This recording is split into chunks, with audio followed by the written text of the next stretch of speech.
আচ্ছা, এরকমও কি কাস্টমার হয় যে কিনা বলে ১ পাউন্ডের কেককে ২ পাউন্ড বানিয়ে দিতে হবে। আর ১ পাউন্ডেরই নাকি সে পেমেন্ট করবে। হ্যাঁ, এই জিনিসটা কিন্তু আমার সাথে হয়েছে। কাস্টমার বলে দিয়েছিল যে আমার কেকটা খুব বেশি হাইটের দরকার নেই, পাতলার মধ্যে হলেও হবে, কিন্তু আমার কেকটা বড় চাই। প্রথমেই তাকে আমি না বলে দিই, কারণ ২ পাউন্ডের মাপে কেকটা করতে গেলে আমার যেসব কেক বানাতে জিনিসপত্র লাগে সব কিছুই কিন্তু আমাকে বেশি পরিমাণে দিতে হবে। সেক্ষেত্রে যদি ১ পাউন্ডের পেমেন্ট করে তাহলে তো আমার সেক্ষেত্রে লসই হবে, তাই না? প্রথমেই তাকে আমি না বলে দিই, কিন্তু সে আমাকে এতবার রিকোয়েস্ট করেছে যে আমি তাকে আর না বলতে পারিনি। শেষ পর্যন্ত আমি কেকের অর্ডারটা নিই। তো যাই হোক, এই কেকটা কিন্তু সেটা আমার নয়। এটা ছিল আমার বোনপোর জন্মদিনে বানানো একটা রেনবো থিমের কেক।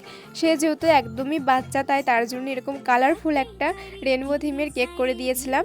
তো আজকের ডেকোরেশনটা তোমাদের কেমন লাগলো সেটা কিন্তু আমাকে অবশ্যই কমেন্টে জানিও। আর ভালো লাগলে চ্যানেলটিকে সাবস্ক্রাইব করে অবশ্যই পাশে থেকো। দেখা হচ্ছে আর একটা নেক্সট ভিডিও নিয়ে। টাটা।